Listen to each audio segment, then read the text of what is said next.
నమస్తే welcome to Dootha media ఆలయ విశిష్టత దుష్ట శిక్షణ శిష్ట రక్షణ కోసం సాక్షాత్తు శ్రీ మహావిష్ణువే భూమిపైకి అనేక పర్యాయాలు దిగివచ్చారని పురాణాలు చెబుతున్నాయి.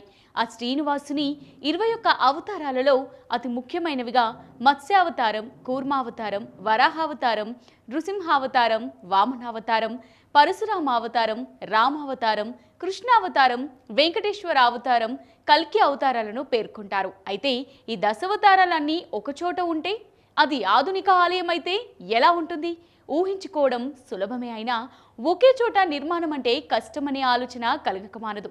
కానీ అలాంటి అరుదైన ఆలయమే గుంటూరు జిల్లాలోని పెదకాకాని మండలంలోని నంబూరు సమీపంలో ఉంది. ప్రపంచంలో మరెక్కడా లేని విధంగా దశావతారాలను ఒకే విగ్రహంలో ఉండేలా శ్రీ వెంకటేశ్వర స్వామిని మలిచారు. స్వామివారి దివ్యమంగళ స్వరూపం భక్తులకు కనువిందు చేస్తూ నిత్యం పూజలు అందుకుంటోంది. ఎన్నో విశిష్టతలకు నిలయంగా మారిన దశావతార వెంకటేశ్వర స్వామి గురించి నేటి ఆలయ విశిష్టతలో తెలుసుకుందాం. అవతారం అంటే శ్రీ వెంకటేశ్వర స్వామి వారు స్వయంగా దిగిరావడం అని అర్థం. అలా దశావతారాలతో ఒకేసారి శ్రీ వెంకటేశ్వర స్వామి వారు దిగివచ్చిన ప్రదేశం ఏపీలోని గుంటూరు జిల్లాలోని పెదకాకాని మండలంలోని నంబూరు సమీపంలో ఉంది. అమరావతి కేంద్రంగా విజయవాడ గుంటూరు జాతీయ రహదారికి ఆనుకొని ఆచార్య నాగార్జున విశ్వవిద్యాలయం ఎదురుగా సువిశాల మైదానంలో సుందరంగా రమణీయంగా దశావతార శ్రీ వెంకటేశ్వర స్వామి ఆలయాన్ని నిర్మించారు. ఈ ఆలయంలో ప్రధానంగా భూదేవి సమేత దశావతార వెంకటేశ్వర స్వామి, లక్ష్మీదేవి, గణపతి, విశ్వక్సేన్ ఆళ్వార్, గరుడాళ్వార్, హయగ్రీవాచార్యుల విగ్రహాలను జీవకళ ఉట్టిపడేలా అద్భుతంగా మలిచారు. ఈ దశావతార శ్రీనివాస క్షేత్రాన్ని నిర్మించడం వెనుక 18 ఏళ్ల కఠోర శ్రమ దాగి ఉందని చెప్పవచ్చు. ఈ ఆలయం నిర్మాణంలో లింగమనేని రమేష్ కుటుంబం చాలా కృషి చేసిందని చెబుతారు. దశావతార శ్రీ వెంకటేశ్వర స్వామి విగ్రహ ప్రతిష్టను 2018 జూన్ 22న అంగరంగ వైభవంగా నిర్వహించారు. వెంకటేశ్వర స్వామి వారి విగ్రహం 11 అడుగులుండగా పీఠంతో కలిపి 12 అడుగులు ఉంటుంది. దశావతార రూపంలో ఉండే ఈ 11 అడుగుల శ్రీ వెంకటేశ్వర స్వామి విగ్రహం కాళ్ల నుంచి నడుము వరకు వరాహ, మత్స్య, కూర్మ అవతారాలలో ఉండగా మిగిలిన 7 అవతారాలు కూడా స్వామివారి విగ్రహంలో చాలా అందంగా అద్భుతంగా దర్శనమిస్తాయి. యావత్ భారతదేశంలోనే వెంకటేశ్వర స్వామివారి విగ్రహం దశావతారాలలో దర్శనమిచ్చే ఏకైక ఆలయం ఇది. మొట్టమొదటి ఆలయం కూడా ఇదే కావడం విశేషం.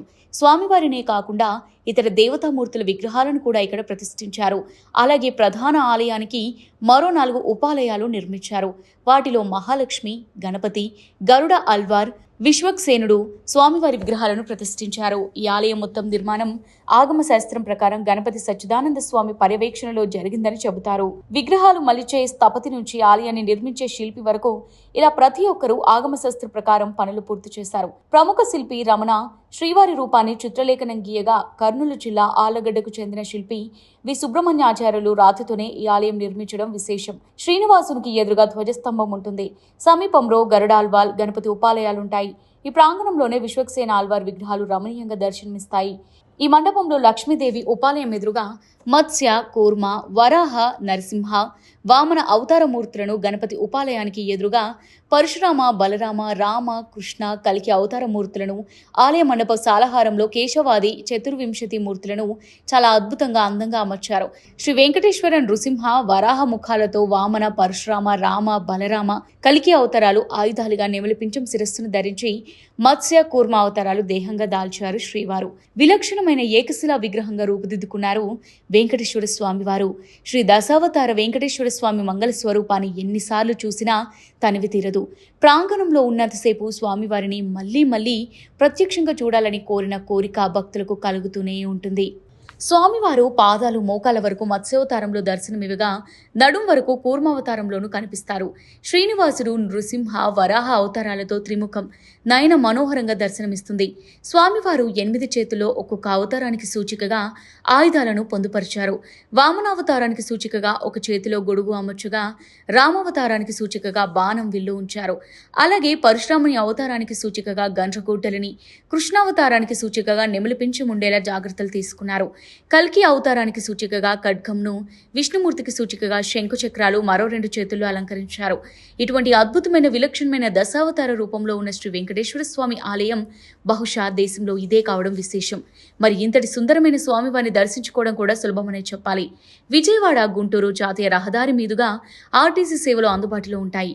గుంటూరు లేదా ఆచార్య నాగార్జున విశ్వవిద్యాలయానికి వెళ్లే బస్సులను ఆశ్రయిస్తే ఈ ఆలయానికి సులభంగా చేరుకోవచ్చు. లేదంటే విజయవాడ గుంటూరు నుంచి నేరుగా టాక్సీలు అందుబాటులో ఉంటాయి. వాటి సేవలను భక్తులు వినియోగించుకోవచ్చు. ఇది ఇవాల్టి ఆలయ విశిష్టత. మరో ఆలయ విశిష్టతతో మళ్ళీ కలుద్దాం. కీప్ వాచింగ్ దూత మీడియా.